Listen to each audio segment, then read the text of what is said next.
This morning I'd like to share a story that is told about Jesus from the Gospel of John. The writer of John had a lot to say about this interaction between Jesus and this woman, the Samaritan woman at the well, is the longest conversation that's recorded that Jesus ever had. And who knows? Of course, this book was written 100 years after Jesus walked the earth, so there might have been some editorializing going on. But it's significant. There's a lot of significance. I'll read a little bit of it.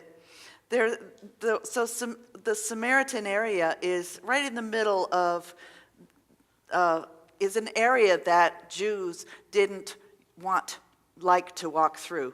In fact, when they traveled from one place to another, and if they had to, they'd go all the way around Samaria. But Jesus needed to go to get the Galilee area, so he decided, leaving Judea and going to Galilee, he decided to go right straight through, which was already kind of radical for him to do. He gets to a well, and there's a Samaritan woman where that well walks up to the well. Jesus is there resting. It happens to be Jacob's well from 1,000 years before, when Jacob settled in this area, and Jacob is the father of Joseph. So Jesus is waiting at the well, and the Samaritan woman comes up, and she comes up to draw water, and it is midday. He says, "Give me a drink, dear woman." Well, he was alone. The disciples had gone into town to buy food. The Samaritan woman said to him, "How is it that you, a Jew, ask a drink of me, a woman of Samaria? Jews do not share things in common with Samaritans." Jesus answered her, "If you knew the gift of God and who it was that is saying it to you, 'Give me a drink,' you would not have asked him, and you would have asked him, and he would be able to give you living water." The woman said to him, "Sir, you have no bucket, and the well is deep. Where would you get that living water? Are you greater than our ancestor Jacob, who gave us the well, and his sons and flocks drank from it?" And Jesus said to her, "Everyone who drinks of this water will be thirsty again, but those who drink of the water that I will give them will never be thirsty. That water that I give will become in them a spring of water gushing up to eternal life." And the woman said to him, "Sir, give me this water so that I may never be thirsty or have to keep coming here to draw water." The story goes on into much detail of the woman and Jesus. But I want to dwell on just that one part because there's enough in there. One thing about the woman is that she's alone. At midday, the women would come to the well in the morning, not at midday. That's the custom. So she is after all the others. She comes through by herself. Jesus is alone. And here's a man who's Jewish and a woman who's Samaritan who are speaking to each other. A lot of things are against the rules here. The woman alone conjecture is possibly that she's an outcast. And as it goes on further, there's the rest of the story, if you might recall, is that Jesus says, "Go get your husband so I can talk to him," because that would be more proper to talk man to man. And she says, "I have no husband." And he says, "No, you've had 5 husbands, and the one you're with now is not your husband." You might remember the Peter, Paul, and Mary song that helps us remember that story. So she's an outcast. She is a woman who has been passed from one to another. I wouldn't say she's a loose woman, because in that time, women were property. So if a woman married a man and he died, she would have to marry the next man, and if he died, and so forth. So she would be passed maybe from brother to brother as a responsibility that this family would have for her. And so we don't need to think of her as a loose woman, just a woman that doesn't seem to have an identity. And she is not even legally married to the one she's with. After 5, maybe that little village is running out of candidates. And then she's there without the other women, not in the fellowship kind of way that the women would come in the morning to get the water from the well. She came alone. And Jesus speaks to her. You can imagine her saying, "You're talking to me? Wow." And Jesus doesn't let any of those barriers stop him from talking to her. He sees her through the eyes of love. He doesn't let the barriers of culture stop him from talking to this woman. Jesus is that person who embodies love and just doesn't let anything stop him from giving and being love. And it touches her. She says she's willing to talk to him. She doesn't shy away. And she's quite intelligent. She challenges him and says, how is this water going to be any different than any other time we pull water from the well? Every time we pull water from the well, we have to come back and get some more. What are you saying? That you're more powerful than Jacob? An intelligent woman, not just somebody who lets the men do all the interesting conversations like she would at that time of that time in culture. She has some spunk. And she sees that Jesus has a gift. Now, if you think about this story as Jesus being the embodiment of the Christ consciousness, which is what Jesus is, and he is the enlightened one, our way shower and our master teacher. Jesus is living God love. And Jesus is, in every story about Jesus, Jesus is that God self. That is our God voice of us too. We can internalize it in that way.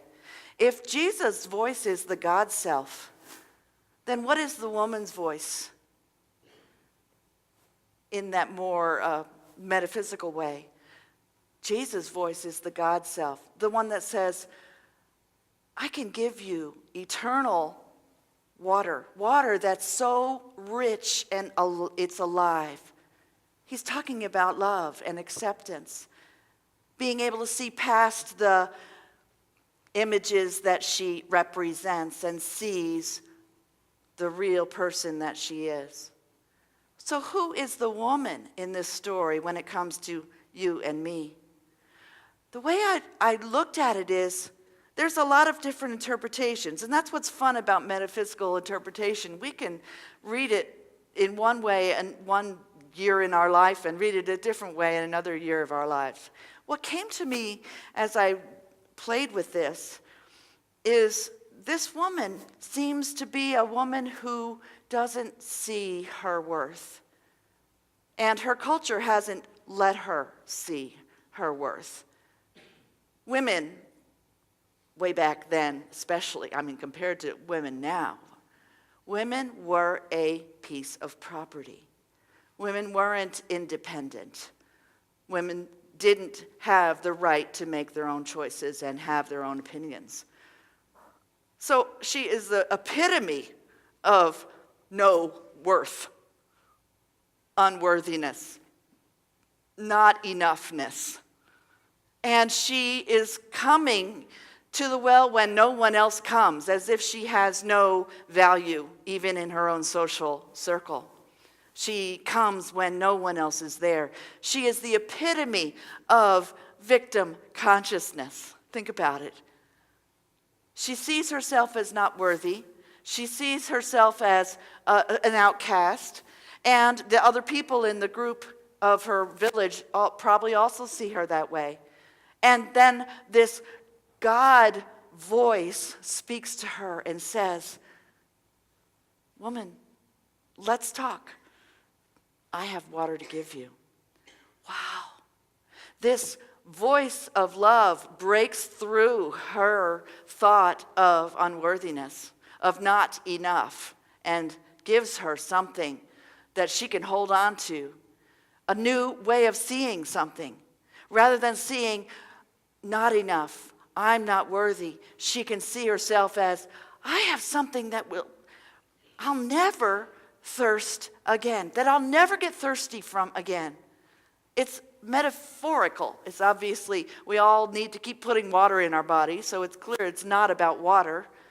It's a living water. Water is a symbol of life. It's a symbol of movement and growth. Without water, could the plants grow? Without water, could our earth be alive? Water is a symbol of life. And it's a symbol of emotion and fluidity.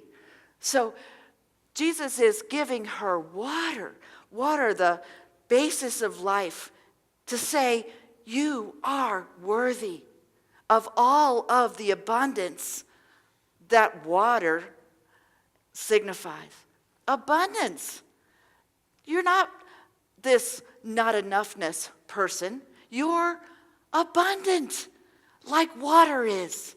And you have all the water that you need. Well, I was listening to a message this morning from Abraham Hicks about being in the vortex of abundance. And she said, not enoughness is not truth. Abundance is truth. The problem is we're so habituated to think not enough that that's what we manifest.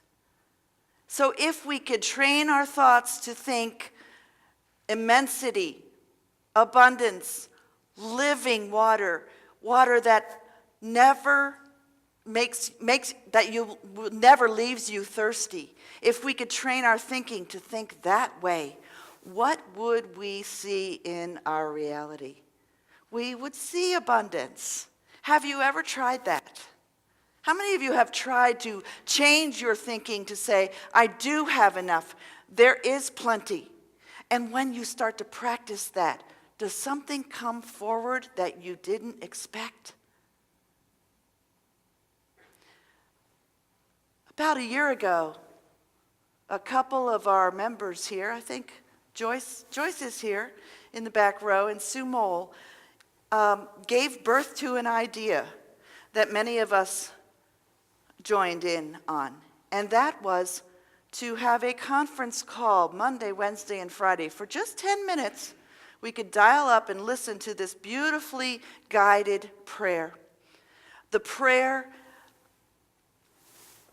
mentioned and affirmed our prosperity and some unknown potential for our future of this church.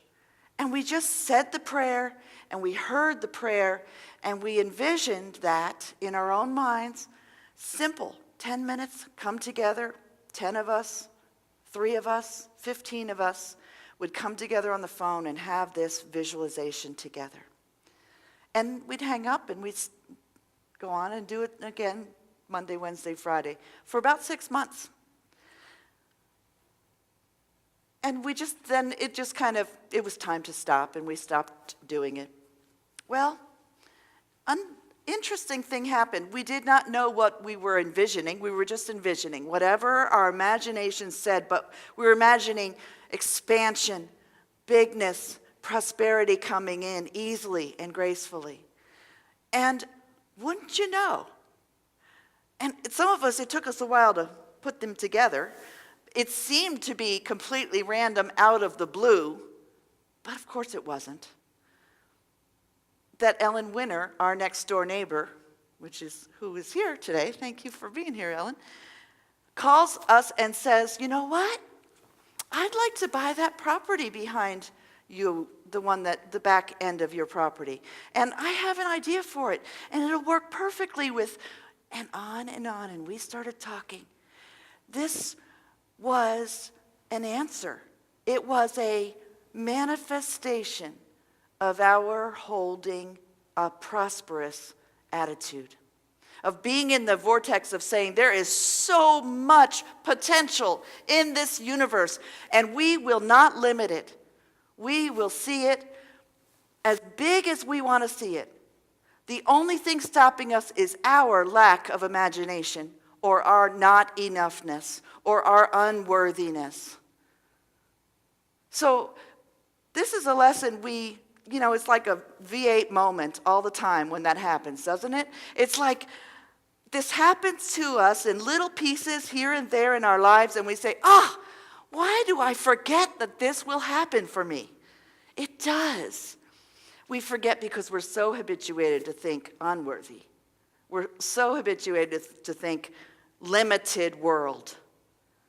So I invite you to break that habit. Every time you catch yourself thinking limit, remember it and say, yes, it's possible. Bigger is possible. Greater is possible. Expansive is possible. And see yourself in this vortex of abundance. You individually, me individually, us as a congregation, there is no limit to the possibility except our own minds. Except our own minds. So I invite you to be like the woman and break out of the shell of not enoughness, unworthiness, and say, give me that water so that I'll never be thirsty again. And she runs to her village and tells all her friends, not afraid to share this abundance, this love that Jesus gave her, straight from his heart to hers, opening up and knowing that love is abundance and it breaks through all the barriers of not enoughness. Can you grasp that? Can you practice that? It is for you, every one of you. You are worthy. You are enough. Open your thoughts to break past your barriers and allow that abundance to come through. Namaste.